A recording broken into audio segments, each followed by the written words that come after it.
Hello everybody, welcome to the channel. My name is Nolan, and today we're going to go over the Kyosho Beetle.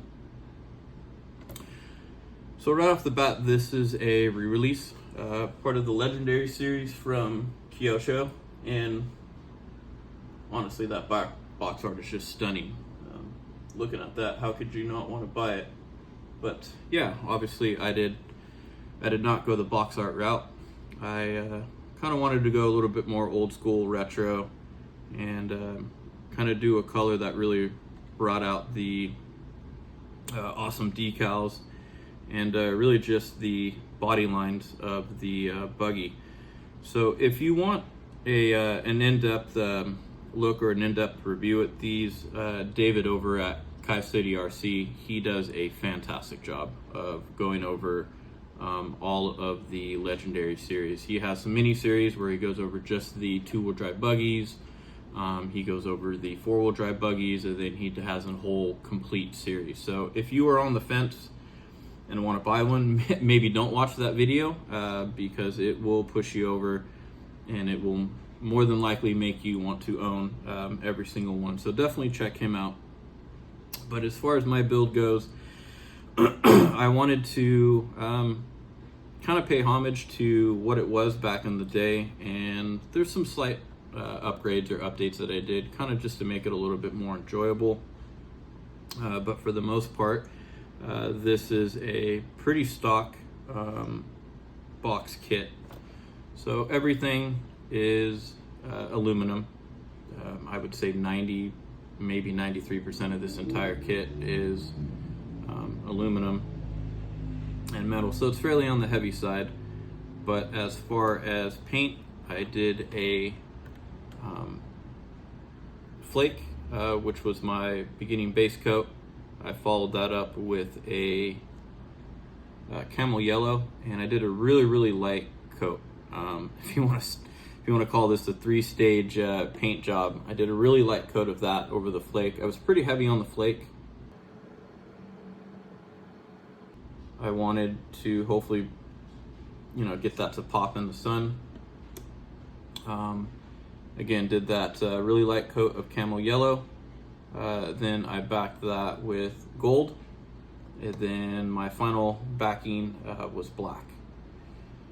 So I think it turned out really good. As far as the decals and graphics, they were a little challenging. You have some curves that you got to go over. You got to fit them in the recesses there on the hood. I used the wet method, just a little bit of distilled water and some soap, and that turned out really good. As far as the motor, this is a Holmes Hobby Retro Sport. This is a 19T. I was originally going to go with a 21, but after kind of watching some videos and looking at what some other people did, I decided maybe a little extra power wasn't necessarily a bad thing, because you always want more. So hopefully that'll keep me happy for a little bit. Driver went with a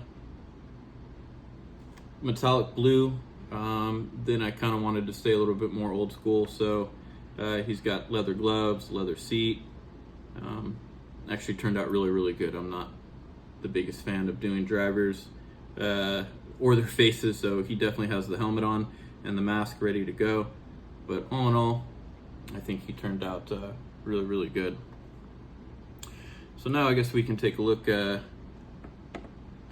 the inside of this. But you can see basically just backed it with black.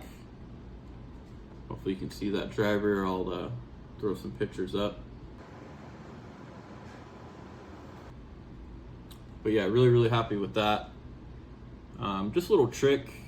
If you put some, I ended up putting some Tessa tape. It's some soft electrical tape, but it could rub or kind of vibrate on this shell. So I put a little bit right there, and that stopped it from kind of rattling and making noise. But one of the reasons that attracted me to this kit and wanting to play with it and not keep it a shelf queen, which it's really hard to do, but was this protective case. So for those of you who want to, if you want to bash it, if you want to take it in the mud, the dirt, the snow, this one is a really nice kit. It's again based off the Scorpion, but of the Scorpion, this is really the only one that has this protective cover. So it kind of keeps everything well protected. As far as equipment, I went with the Kyosho Metal Gear servo, and by the way, those are one of my favorite servos right now. Super torquey, relatively on the fast side, but not crazy fast, and kind of just like to keep everything matching and all together. So that is one of my favorite right now. Futaba receiver, and then just a basic ESC with a Dean's connector. So one of the upgrades that I did right away, hopefully you guys can see that, is this Metal Gear servo saver here. The plastic one was super light and springy, and it really is designed for kind of that old school servo saver to keep those safe. But if you're going with a Metal Gear servo and you kind of want to take a little bit of the slop and have a little bit more direct feel, I highly recommend going with the Kyosho metal servo saver. So that's one of the things I did to help kind of modernize it, give it a little bit better steering feel. Again, as far as the motor, it is a Holmes Hobby Retro Sport. It is a 19. Now, it's not necessarily a downfall, but this is a fairly heavier motor. Of the 540s, it actually has a metal casing which acts like an extra magnet, and that's what the sticker is over. So it does cause a little bit more weight in the rear end. Now, as far as the suspension, I would definitely consider this the Cadillac of RC suspensions. It is super soft, supple. It definitely absorbs the bumps very nice, but the only problem is because it is on the softer side and with a little bit heavier motor, it does tend to kind of sag in the rear a little bit. Now, I definitely don't have a problem with kind of that rear end camber, that kind of squatting in the back a little bit. I think it gives the buggy a super aggressive look. However, if you are somebody who does want to, jump this and take it on some courses, just take that in mind. You may want to look at something a little bit different. So for instance, I have not taken this thing outside. I've only kind of run it inside. But already it bottoms out on just a basic 3 to 4 inch jump.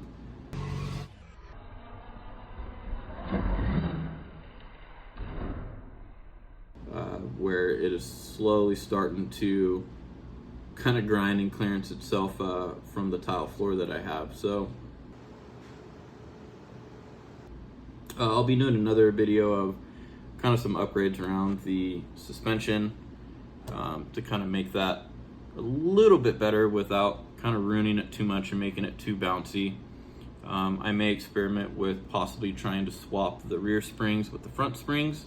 And then I picked up the Kyosho, it's a 3-pack of their upgraded stiffer springs. So it comes with the factory set and then a medium and a harder set. Now, as far as the shock oil, it is 300.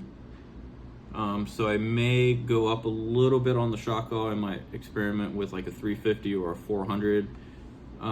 But as far as initial impressions, that's the only thing that I feel could definitely use an upgrade. Now, maybe I was originally, kind of backtrack a little bit, I was originally planning on going with the torque tune motor in this, but again, after kind of looking at some other videos, they tend to run a little bit on the hotter side, especially if you're running in sand or grass. These tires actually grip really, really good. Whereas the Holmes Hobby Retro Sport is a little bit more torque, and then it has internal fans to help kind of keep it cooled off. So I'm going to keep my fingers crossed. Other people have had good success. I imagine I should as well, but I kind of wanted to keep with that retro look, and this, I mean, there's nothing that beats, you know, the look of that motor in this buggy. So I ended up going with that motor there. So other than that, I am very happy with this. This is my first Kyosho that I've built, and it definitely will not be my last. I do have a Scorpion, then a Turbo Scorpion, and one of my favorite, which will be the Tomahawk. So I'll make sure to get you guys some build and some unboxing videos. But yeah, if you have any questions, definitely let me know in the comments, and let me know what you think of the paint job. Hopefully you guys can kind of pick that flake up, but I think it turned out really, really good. And hope to get the suspension sorted out and get some running videos of it outside. But yeah, again, my name is Nolan, and thank you so much for tuning in. I hope you guys have a wonderful day.